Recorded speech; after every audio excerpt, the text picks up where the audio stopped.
ఇక వార్తల్లోకి వెళ్దాం. తెలంగాణకు సంబంధించి ఇంట్రెస్టింగ్ వార్తలు. బీసీ బిల్లులు ఏకగ్రీవం. విద్యా ఉద్యోగాల్లో స్థానిక సంస్థల్లో 42% రిజర్వేషన్లు కల్పించే 2 బిల్లులకు అసెంబ్లీ ఆమోదం.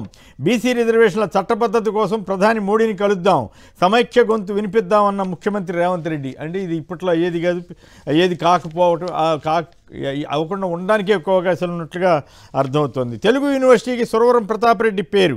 ప్రభుత్వం ప్రవేశపెట్టిన బిల్లుకు శాసనసభ ఆమోదం. పరిపాలనలో గందరగోళం తొలగించేందుకే అన్న సీఎం. చర్లపల్లి రైల్వే స్టేషన్కు పొట్టి శ్రీరాములు పేరు ప్రతిపాదన. అలాగే రోసయ్య గారి పేరు ఇక్కడ నేచురోపతి ఆసుపత్రి పెడతా ఉన్నారు. బీజేపీ వాళ్ళు దీని మీద వ్యతిరేకించి వాళ్ళు ఆర్యవైశ్య యాంగిల్ తీసుకొచ్చారు. వాళ్ళు విచిత్రంగా వాళ్ళు అనేక పేర్లు మార్చిన బీజేపీ వాళ్ళు ఇక్కడ ఈ పేరు మార్చడాన్ని వ్యతిరేకించారు. నిజంగా అంత అభిమానం ఉంటే ఓకే, మంచిదే. కానీ ఇక్కడ కులకోణం కనపడుతోందేమో అన్న భావన కనపడుతూ ఉంది. అపాయింట్మెంట్ ఇవ్వండి, బీసీ రిజర్వేషన్ అంశంపై మాట్లాడాలని మోడీ గారిని అడిగారు. పాలనపై పట్టుకు మరికొంత సమయం. రాజీవ్ యువ వికాస పథక ప్రారంభోత్సవం సభలో సీఎం రేవంత్ వ్యాఖ్యలు. ఒకరిద్దరు మంత్రులను తొలగించడం, అధికారులను జైలుకు పంపడం చేస్తే పట్టు వచ్చినట్లు కాదని వ్యాఖ్య. 6,000 కోట్లతో 5 లక్షల మంది నిరుద్యోగ యువతకు ఉపాధి కల్పించడమే లక్ష్యంగా ఈ స్కీమ్ ప్రారంభిస్తున్నా ఉన్నారు. తెలంగాణలో 1,00,000 ఎకరాల్లో ఎండిన వరి. ప్రభుత్వానికి వ్యవసాయ శాఖ ప్రాథమిక నివేదిక. ప్రాజెక్టుల నుంచి పొదుపుగా నీళ్లు, అడుగంటుతున్న భూగర్భ జలాలు. చాలా సీరియస్ ఇష్యూ లాగా ఉంది. శాస్త్రీయ విధానంతోనే పునర్విభజన. అప్పటి వరకు లోక్సభ నియోజకవర్గాల పునర్విభజన వాయిదా వేయాలి. అఖిలపక్ష సమావేశంలో రాష్ట్ర రాజకీయ పార్టీల అభిప్రాయం. మల్లు భట్టి, జానారెడ్డి గారి ఆధ్వర్యంలో ఇది జరిగింది. అయితే బీజేపీ, బీఆర్ఎస్ వాళ్ళు వెళ్ళలేదు, మిగతా వాళ్ళు సిపిఐ, సిపిఎం, ఎంఐఎం లేదు. కుటుంబం ఇప్పుడు గుర్తుకొచ్చిందా? మీరు అసహ్యకరంగా మాట్లాడినప్పుడు మాకు ఫ్యామిలీ లేదా? సీఎం రేవంత్ రెడ్డిపై BRS working president KTR fire. సంబంధాలు అంటగట్టి మా పిల్లలను దూషించినప్పుడు విలువలు లేవా? మేము కూడా రేవంత్ బట్టలు విప్పగలం, ఫోటోలు పెట్టగలం, ఢిల్లీలో ఆయన గోడలు దూకిన విషయాలు చెప్పగలం. రేవంత్ గురించి తెలిస్తే ఇంట్లో ఆయన భార్య తిండి కూడా పెట్టదు. సీఎంకు గాసిప్స్పై తప్ప గవర్నెన్స్పై దృష్టి లేదు. జాతిపిత లాంటి కేసీఆర్పై చిల్లరగా మాట్లాడే రేవంత్ అభినవ గాడ్సే. తెలంగాణ రైజింగ్ కాదు, తెలంగాణ ఫాలింగ్. బీజేపీ నేతల భాగవతాలు కూడా తన వద్ద ఉన్నాయంటూ రేవంత్ కేటీఆర్ వ్యాఖ్య. ఇక ఏపీకి వెళ్దాం. నీకది నాకిది, నాకింత నీకింత.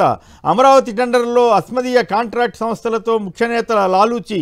6 కాంట్రాక్ట్ సంస్థలకు 10,081 కోట్ల పనుల పంపిణీ. మొత్తం 40,000 కోట్లకు నిన్న కేబినెట్ ఆమోదిస్తే అడ్వాన్స్ కింద 10% ఇస్తారట. దాంట్లో కొంత శాతం కొంతమంది నేతలకు వెళ్తున్నట్టుగా ఈ పత్రికలో రాశారు.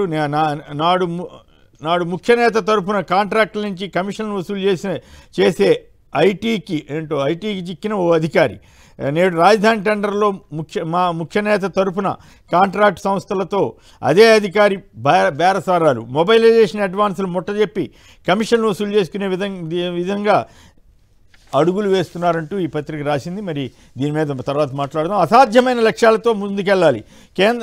కేంద్రం 2047 నాటికి తలసరి ఆదాయం లక్ష్యం $18,000 పెట్టుకుంటే మనం $42,000 పెట్టుకున్నామంట అని చంద్రబాబు గారు చెబుతున్నారు. ఈ $42,000 అంటే బహుశా నెలకి 50 ఎంత అవుతుంది. మరి కృష్ణరాజు గారు లెక్కలు బాగా చెబుతాడు కాబట్టి ఆయన తర్వాత మాట్లాడిద్దాం. భాషను ద్వేషించడంలో అర్థం లేదు, త్రిభాషా సూత్రంపై రాద్ధాంతం వద్దు అని అంటున్నారు. ఇప్పుడు మన దీని మీద ఆల్రెడీ మాట్లాడుకున్నాం. ఎస్సీల వర్గీకరణపై కమిషన్ నివేదిక ఆమోదం. రాష్ట్ర కేబినెట్ సమావేశంలో నిర్ణయాలు. వైఎస్ఆర్ జిల్లా వైఎస్ఆర్ కడప జిల్లాగా పేరు మార్పు. అయితే ఇక్కడ ఇంట్రెస్టింగ్ టర్న్ పాయింట్ ఏంటంటే AP to seek view of national SC panel on SC categorisation. ఇక ఫీజు రియంబర్స్మెంట్ బకాయిలపై మండల్లో నిలదీత. పేద విద్యార్థులను చదువులకు దూరం చేస్తున్నారన్న వైఎస్ఆర్ కాంగ్రెస్ పార్టీ ఎమ్మెల్సీలు. అలాగే నమ్మించి నయవంచన. కూటమి ప్రభుత్వంపై నిప్పులు జరిగిన వాలంటీర్లు. విజయవాడలో భారీ ధర్నా. వాలంటీర్లు అప్పుడు ఎలా గుర్తుకొచ్చారు, ఇప్పుడు వాలంటీర్లు వ్యవస్థే లేదంటున్నారు. విజయవాడ వరదల్లో వాలంటీర్ల సేవలను ఎందుకు వాడుకున్నారా లేదా, ఇలా దీని మీద నిన్న ధర్నా జరిగింది. అలాగే నిరుద్యోగ భృతి ఈ ప్రశ్న ఉత్పన్నం కాదు. పథకం అమలుపై వైఎస్ఆర్సీపీ ఎమ్మెల్యేల ప్రశ్నకు లిఖితపూర్వకంగా సమాధానం ఇచ్చిన మంత్రి రాంప్రసాద్ రెడ్డి.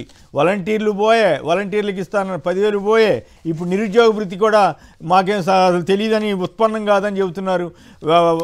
ఇక ఇంకో ఇంట్రెస్టింగ్ విషయం ఏంటంటే బిల్డప్ బాబాయిలు రాశారు. సాయం చేస్తాం, సంపద సృష్టి నేర్పిస్తాం, పేదలు స్వశక్తితో ఎదిగేలా చేయడమే మా లక్ష్యం. చంద్రబాబు గారు ఉగాది రోజున రాష్ట్ర వ్యాప్తంగా P4 ప్రారంభమంట, జిల్లా నియోజకవర్గాల వారీగా విజన్ ప్రణాళికలు అండి. దీని మీద కూడా మాట్లాడదాం. నిన్నటి వరకునేమో సంపద నేనే సృష్టిస్తానన్నాడు, ఇప్పుడు సంపద అన్నారు వారు, ఇప్పుడు సంపద సృష్టి నేర్పిస్తామంటున్నారు. మరి ఏది కరెక్టో ఏంటో మిత్రుల్ని అడుగుదాం. తర్వాత నేతన్న జీవితాలకు వెలుగు మొత్తం అసలు ఎంత అద్భుతంగా రాసేస్తున్నారండి. గతంలో అంత పెద్ద ఎత్తున సంక్షేమం అమలు చేస్తేనేమో ఇంకేముంది అది అయిపోయింది ఇది అయిపోయింది అన్నారు. ఇప్పుడేమో ప్రతి చిన్న జరిగిన అద్భుతం అని రాసేస్తున్నారు వీళ్ళు.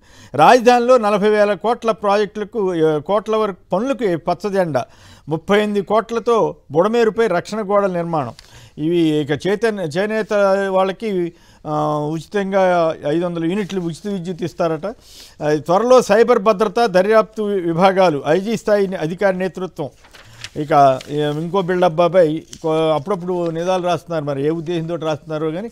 ఆగని ఇసుక దందా, ఉమ్మడి గుంటూరులో యథేచ్ఛగా దోపిడీ, ప్రభుత్వం మారిన అక్రమాలు షరామామూలే, కృష్ణానదిని గుల్ల చేస్తున్న వైనం, రీచ్ కాంట్రాక్టర్ల ముసుగులో ఇష్టారాజ్యం, వైసీపీ హయాం నాటికి అక్రమార్కులు పాగంట. ఈ ఏడుపు ఏంటంటే అప్పుడు ఒక సంస్థ పద్ధతి ప్రకారం చేయడానికి ప్రయత్నం చేసి ఇసుక నిల్వలు పెడితే ఆ ఇసుక నిల్వలు దోచుకుపోయినప్పుడు మొత్తం గవర్నమెంట్ మారంగానే దాని గురించి ఏం మాట్లాడలేదు. కానీ ఇప్పుడు టీడీపీని తిట్టడం కోసం వైసీపీని కూడా తిట్టి ఏదో మరి ఆయన ఉద్దేశం ఏంటో తెలియదు. నియోజకవర్గానికి ఒక విజన్ ప్లాన్. సంక్షిప్తంగా ఒక మాటలు చెప్పండి. ఈ ఆంధ్రజ్యోతి వాళ్ళు రోజుకోటి, మొన్న ఈ మధ్య ఐఏఎస్ల భార్యలు వెళ్ళి స్టార్ హోటల్లో కౌంటర్లు పెట్టి డబ్బులు వసూలు చేస్తున్నారు పనులు చేయించడానికి అని చాలా దారుణమైన వార్త రాస్తే ఆంధ్ర ప్రజల మనోభావాలు దెబ్బతినలా, ఆంధ్ర ఐఏఎస్ల మనోభావాలు దెబ్బతినలా, ఆంధ్ర నేతల ముఖ్యమంత్రి గారి మనోభావాలు దెబ్బతినలా, వాళ్ళ అభిమానుల మనోభావాలు దెబ్బతినలా. మళ్ళీ ఇప్పుడు అట్లాగే ఎమ్మెల్యేలు కొందరి గురించి రాశారు. ఆగని ఇసుక దందా, ఉమ్మడి గుంటూరులో యథేచ్ఛగా దోపిడీ. ఏమిటి ఆంధ్రజ్యోతి లైన్ ఏంటి? కావాలని ఇట్లాంటివన్నీ అవసరమైనప్పుడే రాస్తున్నారా, లేకపోతే నిజంగా జరుగుతుంది నిజమైన వాస్తవ పరిస్థితిని అప్పుడప్పుడు వివరిస్తున్నారా? మీరేమంటారు? ఆ తర్వాత నిన్నేమో ప్రమోటీలకు అనుకూలంగా రాశారు. ఇంకో వార్త ఏంటంటే ఎమ్మెల్యేలు రాయలసీమలో చిత్తూరు జిల్లాను తిరుపతి జిల్లా కింద వస్తారు. ఒక ఆయన అయితే 50 లక్షలు డిమాండ్ చేశాయంట. ఇది తుక్కు ఐరన్ తీసుకెళ్లేవాళ్ళు డిమాండ్ చేస్తే వాళ్ళు ఎక్కడికి సెంట్రల్ హోమ్ మినిస్ట్రీకి వెళ్తే వాళ్ళు వార్నింగ్ ఇచ్చారంట. సో ఎంత అధ్వానంగా ఉంది కృష్ణరాజు గారు ఈ పరిస్థితి. పొట్టి శ్రీరాములు గారి పేరు నెల్లూరు జిల్లాకు పెట్టింది వైఎస్ఆర్ గారే అంటూ నిన్న కాకాని గోవర్ధన్ రెడ్డి గారు వీళ్ళంతా కూడా ఆ వివరాలన్నీ చెప్పారు. చంద్రబాబు గారు నేనే పెట్టానని చెప్పి క్లెయిమ్ చేసుకున్నారు. అలాగే పవన్ కళ్యాణ్ ఆడుకుంటున్న ఎర్రదళాలంట ఒక పత్రిక రాసింది గ్రేటర్ ఆంధ్ర. మొత్తం అసలు నారాయణ గారు అయితే ఎంత తీవ్రంగా మాట్లాడారంటే, రోజుకో మాట మాట్లాడుతున్న పవన్ కళ్యాణ్ సెట్ కావాలంటే అంతకంటే పిచ్చి ఆసుపత్రిలో చేరాల్సిందేనని ఆయన అంటున్నారు. ఇక ఆయన పెళ్లిళ్ళు వాటి గురించి కూడా మాట్లాడారు.